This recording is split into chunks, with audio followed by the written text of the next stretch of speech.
Assalamualaikum warahmatullahi wabarakatuh. Selamat siang dan salam sejahtera untuk kita semuanya.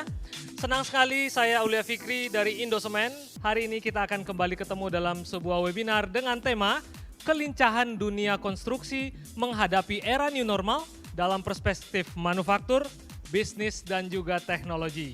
Pembicara kita yang pertama pada hari ini ya yang akan berbagi dengan kita, beliau adalah Bapak Troy D. Soputro, Commercial Director PT Indosemen Tunggal Prakarsa Tbk. Saya akan bacakan CV dari beliau. Beliau sebelumnya menjabat sebagai Sales and Marketing Division Manager Indosemen dan beliau meraih gelar Sarjana Teknik Sipil dari Universitas Atmajaya Yogyakarta dan meraih gelar Master of Business Administration dari University of Portland, Oregon, Amerika Serikat pada tahun 1991 ya. Dan teknik sipil ternyata ya teman-teman sekalian ya, yang banyak teknik sipil di sini satu alumni ini. Baik, kita langsung saja kita undang Bapak, ini dia Bapak Troy D. Soputro. Selamat siang Bapak dan Ibu sekalian, para peserta webinar hari ini. Dan tentunya kami mengucapkan terima kasih kepada Bapak Sony Sulaksono Wibowo PhD selaku Ketua Program Studi S2 Teknik Sipil ITB beserta seluruh tim. Juga mengucapkan terima kasih sebesar-besarnya kepada Bapak Ishak Chandra selaku Presiden Director dan CEO dari Trinity Land dan juga Ibu Rani G. Pradoto Sarjana Teknik MSc PhD selaku pengajar di Teknik Sipil ITB yang akan menjadi pembicara juga pada hari ini.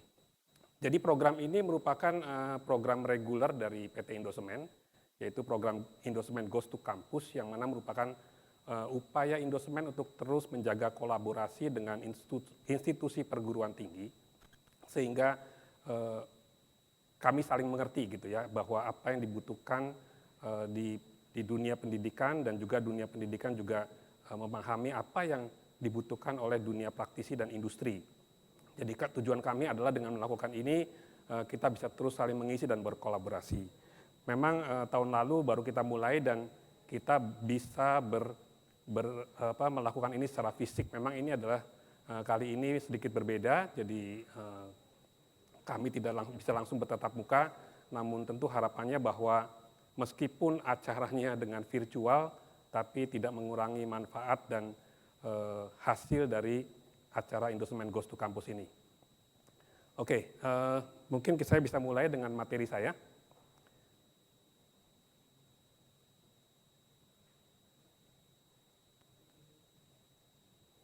Oke, jadi ini adalah sekilas mengenai Indosemen.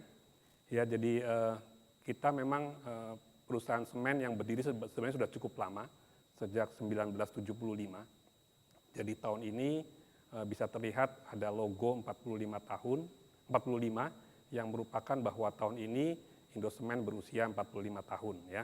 Jadi ini kita ada 3 lokasi pabrik ya, ada di Citerep Bogor, ada di Cirebon Palimanan dan di Tarjun Kalimantan Selatan. Kita mempunyai 13 unit kiln dengan total kapasitas sekitar mendekati 25 juta ton per tahun.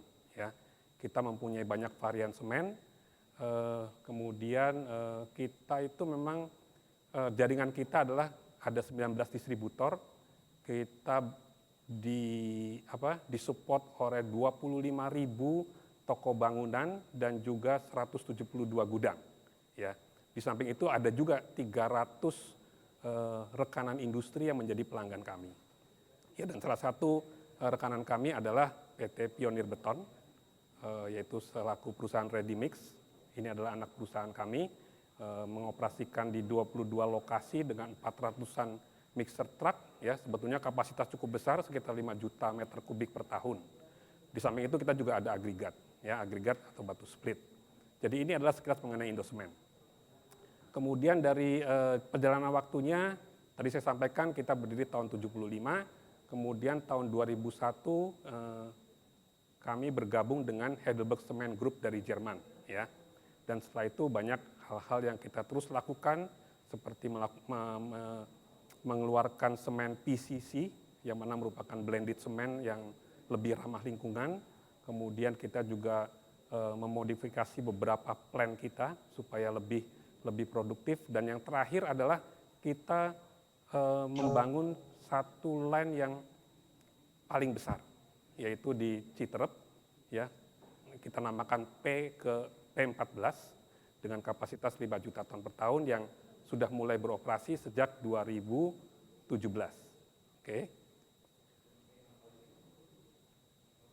Nah, ini adalah sedikit paparan mengenai posisi keberadaan kami di Indonesia, ya. Jadi kami ada yang biru itu adalah pabrik di 3 lokasi, kemudian yang merah ini adalah terminal semen, ya, kita ada 9 ini untuk menunjang distribusi semen kami ke seluruh area tanah air. Oke. Nah, ini adalah beberapa pencapaian dari semen 3 roda selama ini. Ya, jadi kita merupakan market share terbesar, ya, market share terbesar di Indonesia dengan 26%. Ya, artinya dari 100 orang kalau kita tanya, seharusnya 26% kalau pernah menggunakan semen adalah menggunakan semen 3 roda. Ya. Kemudian cakupan kita pun cukup luas, jadi kita termasuk produsen semen yang mencakup dari Sumatera, ujung Sumatera sampai dengan Papua. Ya. Kemudian selama 13 tahun, kami pun mendapatkan peringkat 1 di top brand. Ya, jadi top brand itu adalah salah satu pengukuran mengenai merek-merek yang paling top, paling mempunyai top of mind, yang paling tinggi di benak konsumen. Dan biasanya mereka memberikan top brand itu kepada 3 produsen, masing-masing industri 3 produsen. Namun kami tidak hanya memperoleh top brand, tapi kita bisa mendapatkan peringkat 1 selama sejak awal top brand sampai dengan tahun ini. Ya, ini sangat membanggakan. Kemudian yang berikutnya adalah, ya, satu-satunya semen yang tadi saya sampaikan mempunyai cakupan di seluruh area Indonesia. Kemudian yang berikutnya adalah brand dengan varian produk yang terlengkap. Ya, jadi kami mempunyai semua macam tipe, dari tipe 1, tipe 2, tipe 5, oil well semen, kemudian bahkan white semen. Kami merupakan satu-satunya produsen semen yang ada di Indonesia. Ya.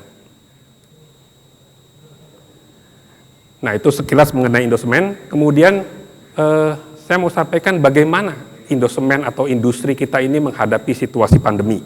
Ya. Jadi memang ini sesuatu yang di luar perkiraan kita semua. Tidak ada satupun dari manajemen kita itu yang pernah memperkirakan atau pernah punya pengalaman mengenai hal ini. Jadi memang ini sesuatu yang sangat mengejutkan dan tidak pernah ada di persiapan-persiapan kami sebelumnya. Namun kami berusaha bereaksi dengan cepat gitu ya, bahwa kita menyadari bahwa ini adalah satu virus yang berbahaya, satu penyakit yang berbahaya. Maka sejak pertama kali Indonesia mengalami bahwa kita sudah ada COVID di Indonesia, kami segera bereaksi. Ya, dalam waktu kurang dari 2 minggu kita sudah fokus untuk memastikan keselamatan dari karyawan dan tentunya juga kelancaran dari bisnis kita gitu ya. Jadi waktu itu di bulan Maret kita melakukan perubahan secara besar, kita melakukan tata ruang dari kantor kita supaya ada social distancing yang cukup di antara meja-meja karyawan. Kita melakukan protokol kesehatan yang ketat, baik di kantor maupun di pabrik. Kemudian juga kita melakukan perubahan juga dari sisi IT ya. Kita membeli lebih dari 100 laptop supaya karyawan-karyawan kita bisa bekerja di rumah, dan kita pun langsung menerapkan WFH dan WFO, work from home dan work from office. Kemudian juga banyak hal lain yang kita lakukan. Kita membuat sekat-sekat dengan plastik di kantor supaya untuk mengurangi penularan dari virus ini. Kemudian di pabrik pun kita melakukan banyak hal seperti pembagian shift supaya antara shift yang satu tidak bertemu dengan shift yang berikutnya, sistem tracing sehingga kalaupun ada yang sampai tertular kita bisa tahu dia tuh berasal dari mana gitu ya. Dan bersyukur selama ini tidak ada klaster yang timbul dari kegiatan kami di pabrik maupun di kantor. Ya. Kemudian berikutnya adalah bagaimana memastikan operasional ini terus berjalan dengan ketidakpastian situasi. Ya, kita semua tahu bahwa ini sesuatu yang baru. Tapi waktu itu kita tetap harus tetap berproduksi dan tentunya kita harus melakukan efisiensi yang besar-besaran. Ya, jadi banyak hal kita lakukan, kita melakukan efisiensi, pemotongan biaya dan lain-lain. Karena memang waktu itu pun kegiatan juga menurun, volume juga menurun, penjualan menurun, volume produksi juga menurun. Tapi kita berusaha untuk survive dan bisa melewati ini semua. Berikutnya adalah melakukan percepatan recovery. Karena kita sadar bahwa virus ini tidak akan selamanya. Pada saat satu titik pasti kegiatan akan kembali, meskipun belum full gitu ya. Jadi kita juga sudah melakukan benchmarking ke negara-negara lain, bagaimana mereka merecover setelah lockdown atau setelah ada penutupan secara masif.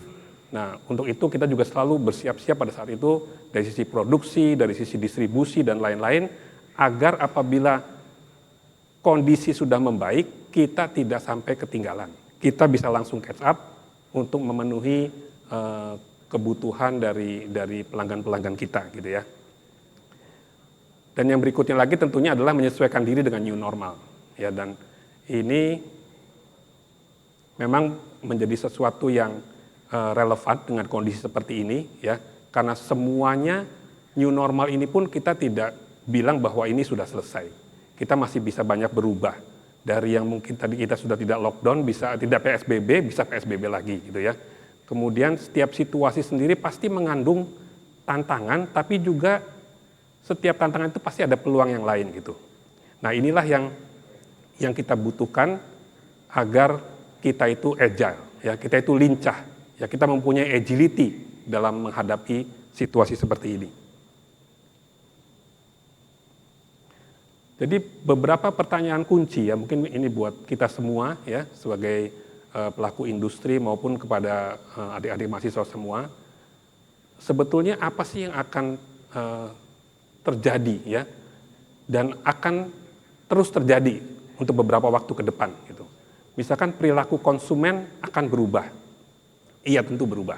Jadi dulu mungkin orang tidak terlalu banyak untuk mau melakukan online, ragu-ragu lah karena ada ketidakpercayaan ini dan itu, tapi at the end dengan kondisi seperti ini kita dipaksa untuk harus lebih online gitu ya, harus lebih percaya kepada hal-hal tersebut. Kemudian juga struktur ekonomi dan bisnis akan berbeda, betul, ini pun akan berbeda. Jadi beberapa waktu yang lalu kami juga ada berbicara dengan salah satu deputi dari Kementerian BUMN, bahwa memang struktur ekonomi akan berubah. Ya, industri-industri yang sebelumnya menjadi primadona seperti pariwisata, ya, bisnis restoran dan lain-lain, hotel, itu akan menjadi terganggu. Sementara industri lain yang sebelumnya biasa-biasa saja, seperti farmasi, alat-alat kebersihan, kemudian ketahanan pangan, ya, dan juga industri perumahan untuk rumah-rumah yang kelas sederhana itu malah meningkat gitu. Nanti akan saya jelaskan pada slide berikutnya. Kemudian juga bagaimana pada persaingan ke depan. Persaingan ke depan pasti juga akan lebih menyulitkan dengan kondisi seperti ini. Dengan tren digital pasti juga akan terakselerasi ya. Jadi ada yang bercanda gitu ya, bahwa ada kuis, misalkan ada pertanyaan, siapa sih sebetulnya yang mengakselerasi pertumbuhan digital di perusahaan kalian misalkan gitu. Apakah itu CEO kalian, Presiden Director? Mereka jawab bukan. Apakah itu IT Director? Bukan, dia bilang. Lah terus siapa? Ternyata yang mengakselerasi adalah COVID-19 gitu ya. Tapi memang itu betul terjadi. Kemudian tren baru apa yang akan muncul? Ya tentunya banyak yang muncul. Sekarang pun sudah mulai muncul. Misalkan orang kalau tidak bisa berpergian, tidak bisa ke mall, sekarang banyak orang lebih melakukan aktivitas berolahraga. Industri sepeda ya, goes itu pasti kelihatannya sudah terlihat betul-betul sesuatu yang baru dan luar biasa gitu ya. Di saat industri yang terpuruk, industri sepeda kelihatannya booming luar biasa gitu ya. Bagaimana pekerjaan di masa yang akan datang terbentuk? Tadi saya sudah sampaikan, Indosemen sendiri sudah melakukan WFH, WFO yang dulunya tidak pernah terpikirkan. Kita bisa melakukan virtual meeting ya, yang dulunya kita merasa tidak nyaman, tapi sekarang kita dipaksa harus melakukan itu. Webinar ini pun merupakan sesuatu yang baru gitu ya, yang dulunya kita harus bertemu fisik dan lain-lain, sekarang kita bisa tetap berkomunikasi, berkolaborasi dengan cara yang berbeda. Kemudian perubahan apa yang terjadi pada rutinitas karyawan? Ya akan berubah, ya karena mereka mungkin ke kantornya 2 hari sekali atau ke kantornya berapa hari sekali atau bagaimana. Tapi kelihatannya ini menjadi sesuatu fenomena yang baru. Oke, nah ini beberapa hal di industri ya. Jadi mungkin saya agak cepat aja. Jadi ada kalau di industri semen itu ada material, raw material ini kita membutuhkan banyak batu bara, ya, tanah liat, pasir besi dan lain-lain. Energi kita cukup intensif menggunakan energi dari batu bara, dari gas dan PLN gitu ya. Kemudian untuk teknologi juga berbeda ya, meskipun semen, pabrik semen, tapi pabrik semen yang kita dirikan 45 tahun yang lalu yang berkapasitas hanya 500.000 ton berbeda dengan teknologi yang kita bangun terakhir dengan kapasitas 5 juta ton, yaitu P14 gitu ya. People juga berbeda ya, people kita membutuhkan people yang karyawan yang lebih keterampilan yang lebih beragam sekarang ya, apalagi Indosemen sekarang full time employee kita itu sekitar 5.000 orang ya. Kemudian infrastruktur ini mencakup gudang, terminal dan lain-lain ya untuk distribusi. Dan network tadi sudah disampaikan juga, network ini lebih ke arah distributor kami ya. Kemudian customer tadi sudah disampaikan juga, kita ada 25.000 retail, kemudian ada customer industri juga ya. Dan sekarang ini competition itu memang posisinya sebelum COVID pun industri semen itu sudah cukup ketat. Kita ada oversupply sekitar 40 juta ton. Dan ini menjadi lebih berat lagi dengan adanya COVID seperti ini. Namun kita akan tetap berusaha, tetap agile ya untuk bisa mengatasi ini semua. Nah pertanyaannya adalah nanti bahwa dari keempat hal tersebut tentunya nanti akan kita bahas apa sih perubahan yang terjadi pada masing-masing box tadi gitu ya. Kemudian apa opportunity dan juga kendala dan opportunity gitu ya, challenge dan opportunity dari setiap kendala perubahan-perubahan tadi. Dan yang ketiga, apa yang kita sudah lakukan Indosemen untuk melakukan perubahan tersebut. Dan yang keempat tentunya ini adalah bagian dari Bapak Ibu atau adik-adik semua, bagaimana turut berpartisipasi agar bisa melakukan perubahan bersama-sama dengan kami untuk mendapatkan sesuatu yang lebih baik. Ya, jadi ini adalah tentang pelanggan. Pelanggan apa yang berubah? Ya, tentunya tadi sudah disampaikan bahwa sekarang orang sudah lebih berani mencoba, sesuatu yang baru ya dengan online. Dulu orang harus kalau mau beli harus pegang, harus lihat, harus pegang, harus coba. Sekarang ya sudah, tidak ada pilihan, dengan online kita beli saja gitu ya. Dan ini tentunya peluang bagi industri semen untuk menghadirkan produk, layanan dan teknologi yang baru. Ya, nah ini contohnya adalah bahwa apa yang kita lakukan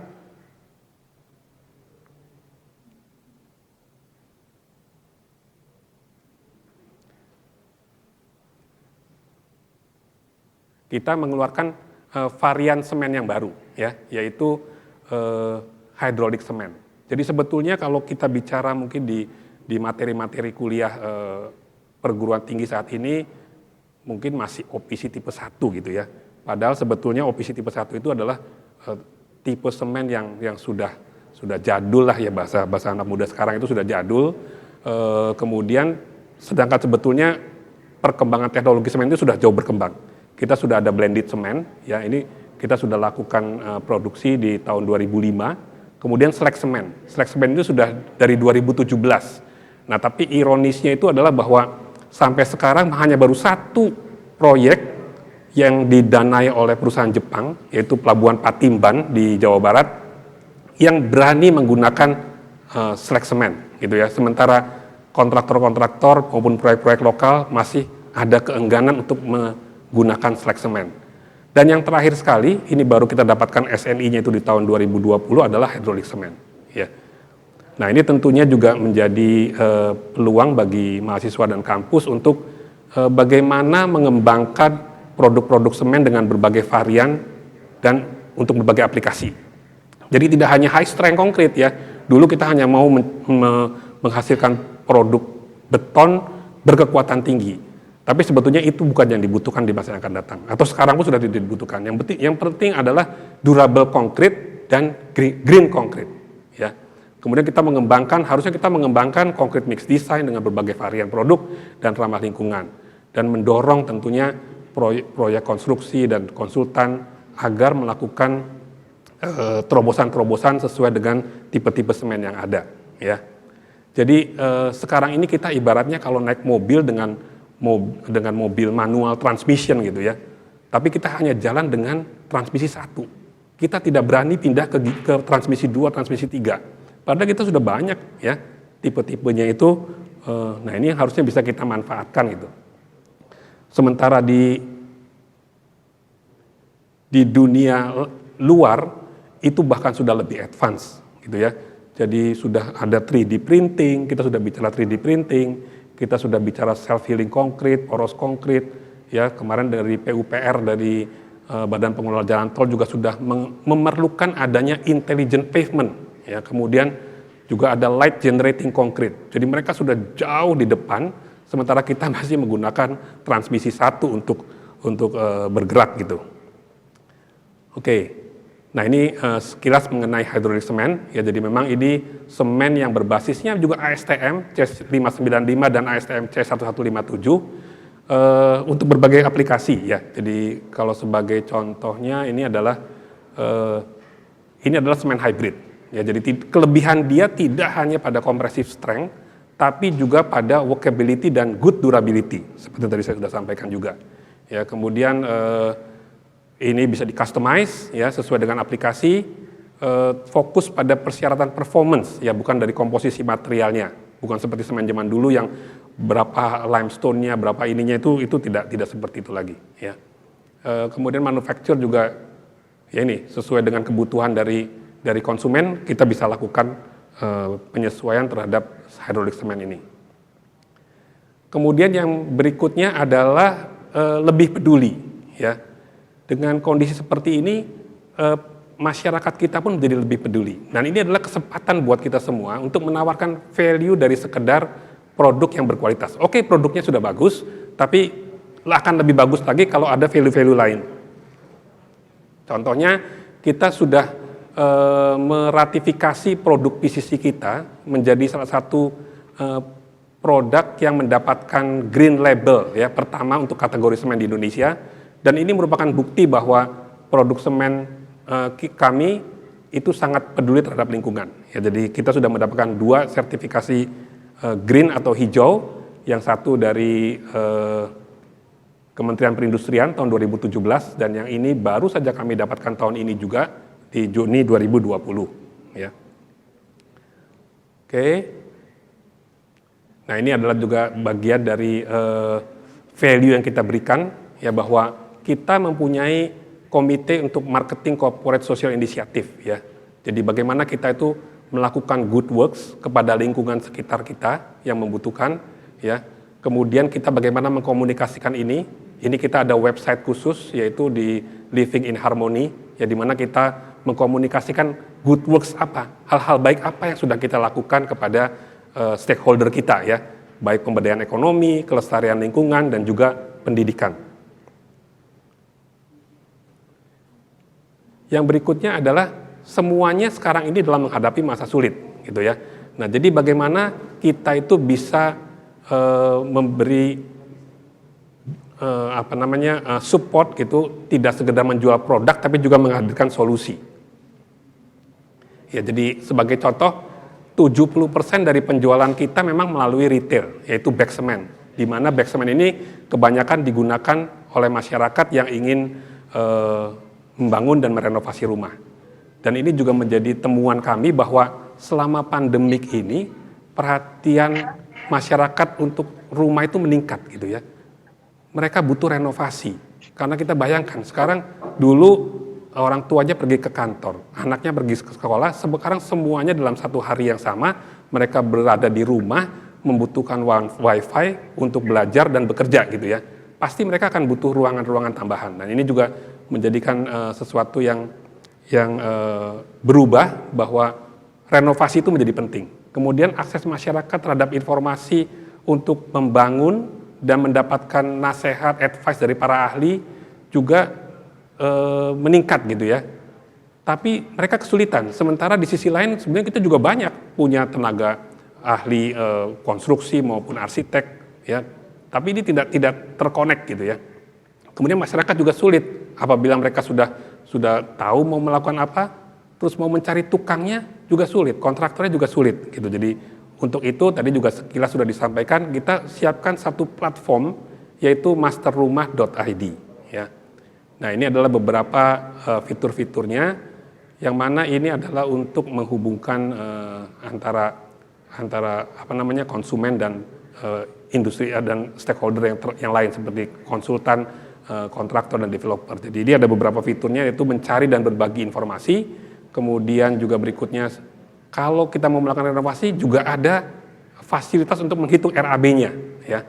Kemudian bertanya kepada master apabila masih ada yang belum pas gitu, bisa ditanyakan kepada master-master yang juga sudah siap menjawab di platform kita. Dan terakhir adalah bisa mencari juga vendor atau bahkan menjadi vendor gitu ya. Di platform ini juga bisa melakukan hal seperti itu. Nah, jadi tentunya ini buat mahasiswa, tentunya ini menjadi kesempatan gitu ya. Kalau kalian punya konten yang baik, punya konten yang bermanfaat, sharinglah di platform kita ini ya. Karena itu akan memberikan kontribusi yang bagus juga untuk masyarakat yang membutuhkan. Juga tempat yang baik untuk melihat dan melihat kebutuhan dan dinamika masyarakat. Sebenarnya konsumen itu lagi butuh apa sih? Butuh rumah seperti apa sih? Butuh ruangan seperti apa? Ukurannya bagaimana gitu ya. Dan ini juga ada di situ. Kemudian dan yang terakhir bisa kesempatan belajar berbisnis. Even buat mahasiswa belajar berbisnis ya. Apakah itu menjadi desainer untuk proyek-proyek yang skala kecil atau menjadi kontraktor mungkin ya kan? Bisa saja dilakukan. Oke, itu tadi dari sisi untuk retail ya, untuk end user. Dalam hal B2B, ini juga satu hal kita juga siapkan. Ini khususnya untuk pengembang dan kontraktor ya. Kita menyadari bahwa kecepatan proses bangun menjadi penting di COVID ini. Pembatasan tenaga kerja di lokasi yang sama juga penting. Ya, jadi kita harus menjaga tidak boleh terlalu banyak orang gitu ya. Musim hujan juga seringkali menjadi kendala. Kualitas pekerja juga sulit. Kualitas pekerja dari pekerja bangunan di kota besar dengan di kota kecil pasti beda kualitasnya. Dan ini seringkali yang menghasilkan bangunan, kenapa kok kalau di kota-kota kecil mutunya tidak sebagus di kota besar. Kemudian akses terhadap material berkualitas juga sulit. Ya, bisa pasir, bisa agregat gitu ya. Itu sulit di daerah-daerah tertentu. Nah, semangat untuk menghasilkan produk yang ramah lingkungan, ya ini juga menjadi perhatian. Coba kalau misalkan seringkali kita banyak melihat waste di lapangan gitu ya, apakah itu pasir, apakah itu semen dan material-material lain. Nah, ini kita punya solusi, yaitu rumah pracetak Indosemen atau kita sebut RAPI ya. Nah, ini adalah sekilas RAPI ya, jadi memang sifatnya modular ya, dari kolom-kolom dan balok, kemudian juga dengan dinding-dinding panel, dengan dry joint, dengan ya kita brief aja. Nah, ini adalah kelebihan-kelebihannya. Jadi dirancang memang secara struktur sudah diuji juga ya oleh Puskim dan ITB. Kemudian pemasangannya bisa cepat, tidak terpengaruh cuaca ya. Kalau kita ngecor kan pasti nunggu. Kalau hujan tidak bisa ngecor. Kalau ini baik panas maupun hujan kita bisa tetap bekerja terus ya, karena semuanya sudah precast. Jadi ini bisa menghemat waktu 50% lah ya. Mutu beton terjamin di K250. Padahal kalau kita ngecor dengan job mix di lapangan, kita mau desain K250 bisa tercapai hanya K175 atau K225 gitu ya. Presisi pasti presisi. Kemudian dirancang dengan dimensi yang tidak terlalu berat, sehingga tidak butuh alat berat. Cukup 2-3 orang sudah bisa melakukan pembangunan ini, mengangkat dan melakukan pembangunan. Ya, ini adalah beberapa contoh dari proyek-proyek yang sudah kita kerjakan dengan RAPI. Ya, kita ada di Citerep, ada di Tenjo, ada di Cilengsi, ada di Kerawang ya, di Emerald Neopolis kita sudah membangun lebih dari 300 unit ya. Kemudian berikutnya adalah infrastruktur. Ya, ini tadi saya sampaikan ini mencakup terminal-terminal, gudang dan lain-lain. Ya, jadi memang dalam kondisi seperti ini pun infrastruktur logistik mengalami hambatan juga ya, karena ternyata dengan peningkatan e-commerce dan lain-lain ternyata industri lain boleh turun, tapi logistik dan supply chain tidak turun gitu ya. Saya berbicara juga dengan salah satu rekanan yang bergerak di bisnis ban, ternyata ban itu masih tumbuh dibandingkan tahun lalu. Jadi artinya pergerakan barang masih tidak lebih jelek daripada tahun kemarin yang tidak ada COVID gitu ya. Nah, untuk itu makanya kita perlu perhatikan juga beberapa hal mengenai fasilitas logistik, ya, kemudian akses terhadap fasilitas dan biaya logistik yang meningkat. Sementara itu kita juga ada kendala mengenai daya dukung jalan, ya, yang di beberapa daerah memang tidak begitu baik.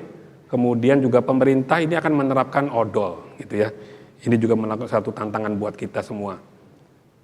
Nah, jadi tentunya kita coba mengatasi ini bagaimana kita mengelola supply chain kita dengan lebih presisi, membangun terminal-terminal baru, memanfaatkan alternatif infrastruktur, dan juga bagaimana meningkatkan kualitas dan daya dukung jalan. Ya, akhir tahun kemarin kami sempat dengan Kementerian Perindustrian sempat bicara juga dengan Prof. Senator dari ITB, bagaimana mengatasi odol ini gitu ya, karena memang ini sesuatu yang kalau ini diterapkan tidak dengan cara yang benar, ini malah akan mengecilkan kapasitas logistik nasional gitu, yang tentunya ini menjadi tantangan dari Pak Jokowi ya. Pak Jokowi ingin logistik kita itu menjadi lebih kompetitif dibandingkan negara lain, tapi kalau sampai ini terjadi dan ini akan mengecilkan kapasitas distribusi, ini akan sangat berbahaya. Untuk itu mungkin dari teman-teman kampus dan mahasiswa kalau bisa ada research ataupun studi-studi mengenai bagaimana meningkatkan kelas jalan. Jadi jangan truknya yang dikurangi muatannya, tapi jalannya supaya ditingkatkan agar bisa melayani truk dengan size yang lebih besar. Ya.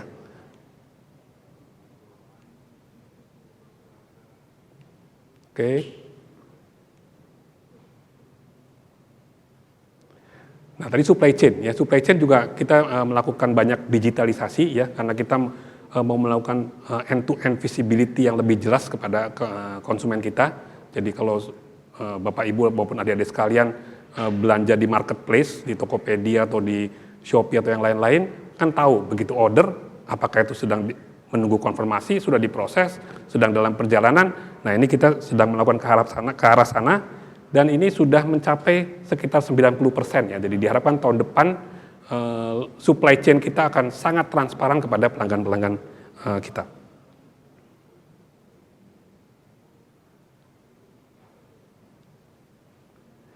Nah, ini terminal. Kita bangun terminal juga ya. Jadi kita melihat bahwa Jawa itu sudah mulai jenuh, bahwa the next Jawa itu adalah Sumatera. Oleh sebab itu kita membangun 2 terminal di Sumatera di tahun 2018, yaitu di Maret dan Oktober. Kemudian juga kita membangun 1 di Konawe ya. Di Konawe ini kalau sudah tahu juga bahwa di sana kan sebagai sumber dari smelter, kemudian juga baterai litium, ya kita pun sudah menyiapkan fasilitas di sana dan baru siap di Maret 2020. Ini adalah kereta api ya, untuk mengatasi odol juga kita sudah melakukan pengiriman dengan kereta api. Kita sudah mulai jauh-jauh hari sebelum ada wacana mengenai odol. Sekarang kapasitas pengiriman sudah 5.000 ton per hari atau 10% dari total delivery kita setiap hari ya. Sudah ada 9 rute, di mana memang kereta api ini saat ini buat semen itu sebetulnya memang lebih mahal dibandingkan dengan truk. Tapi kalau kita lihat dari sisi kepentingan nasional, sebetulnya dengan menggunakan kereta api, kita bisa menghemat bahan bakar ya, karena bahan bakar dengan kereta api itu hanya 1/3 menggunakan truk karena daya angkutnya lebih besar. Kontainer juga kita sudah lakukan ya, jadi waktu Pak Jokowi mencanangkan program tol laut, kita juga sudah menyiapkan fasilitas kita di Tarjud dan sekarang sudah berjalan dengan kapasitas sekitar 2 juta ton per tahun. Ya. Network tadi sudah disampaikan juga bahwa kita ada 19 distributor ya yang sangat solid membantu kita di 54 cabang, 172 gudang, dan dengan tim mereka sejumlah 500 salesman dan untuk mengcover 25.000 retailer. Nah, bagaimana untuk mengkolaborasikan ini semua? Karena terus terang ini memang jumlah retailer yang banyak, pengiriman yang besar. Tiap hari itu kita mengeluarkan semen antara 50 sampai 60 ribu ton, ya. Dan kalau dikalikan dengan jumlah truk itu bisa 2.000 sampai 3.000 truk. Itu kalau end to end, hanya satu end to end. Kalau dia transit ke gudang dan lain-lain bisa dikalikan 2, bisa dikali 3. Jadi ada pergerakan truk itu sekitar 4.000 sampai 6.000 truk sehari gitu ya. Nah, untuk itu kita mempunyai sistem digital juga ya. Jadi sekarang salesman kita semuanya sudah ada di handheldnya mereka untuk menghubungkan antara dia order secara real time ya, mengetahui stok-stok di toko-toko kita, dan juga pada saat toko-toko tersebut order mereka bisa langsung monitor truknya itu ada di mana ya. Oke, teknologi ini memang kita terus mengarah ke 4.0 gitu ya. Jadi semuanya kita coba dengan cara remote, dengan cara full automated, dengan cara tanpa operator dan lain-lain ya. Dan memang ini pada akhirnya memang operasi malah semakin uniform gitu ya. Dengan 4.0 ini mengarah ke sana, kita operasi menjadi lebih uniform, proses quality juga sangat konsisten, sangat reliable sistemnya, secara cost juga lebih baik dan ramah lingkungan. Dan ini juga mengupgrade dari tim kita semua ya. Jadi tim kita tidak seperti yang dulu lagi, kita upgrade untuk melakukan 4.0. Jadi tentunya ini juga salah satu agenda buat kampus dan mahasiswa bahwa di konstruksi pun digitalisasi itu adalah sesuatu aspek yang penting gitu ya, yang tidak boleh dilewatkan. Tadi Pak Sony juga sudah sampaikan bahwa itu memang menjadi agenda di ITB juga. Oke, people kita juga melakukan perubahan-perubahan untuk menjadi lebih agile ya. Jadi kita melakukan organisasi transformation ya, kemudian kita melakukan new ways of working ya, dengan salah satunya kembali memperkuat digitalisasi ya. Kemudian ada capability development ya, jadi kita juga melakukan tidak hanya training tapi juga coaching ya. Kita melakukan coaching dan mendorong karyawan-karyawan kita ini, tim kita itu menjadi multitasking dan multi capabilities. Ya, ini juga sebagai bahan pertimbangan juga, masukan kepada kampus untuk menjadi kompetitif di masa yang akan datang. Bidang keilmuan kita itu harus menjadi multidimensi gitu ya, karena semua ini harus berkolaborasi dan tidak bisa berdiri sendiri.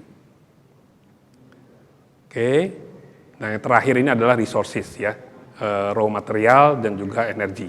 Dan tentunya untuk yang hal ini kita tidak berubah gitu prinsipnya ya, karena kita harus bertanggung jawab terhadap konsumen untuk terus membuat produk yang dengan material yang terbaik ya. Bertanggung jawab terhadap lingkungan ya, dengan terus berhati-hati dalam memanfaatkan material alam dan menjaga kelestariannya, serta bertanggung jawab untuk generasi yang akan datang gitu ya, dengan berupaya menggunakan energi seefisien mungkin dan menggunakan energi alternatif dan menekan emisi CO2. Jadi sebagai informasi, tahun ini kita sudah menggunakan energi alternatif sebesar 99% dari total energi yang kita gunakan sebelumnya. Oke, mungkin ini penutup dari saya saja. Jadi seberapapun besar bisnis kita, dunia baru kita menuntut kelincahan ya. Kita harus mampu lebih cepat atau faster, karena perubahan tidak pernah menunggu. Kita harus lebih cerdas atau smarter, karena perubahan itu butuh energi yang besar. Dan kita harus lebih baik atau better, karena perubahan hanya akan dimenangkan oleh yang terbaik. Demikian dari saya, terima kasih dan selamat siang. Baik, terima kasih luar biasa. Tadi materi dari Pak Troy ditutup dengan faster, smarter, dan better gitu ya. Supaya kita semakin cepat, lebih baik, dan lebih baik lagi di dalam melaksanakan semua kelincahan kita menghadapi situasi ini.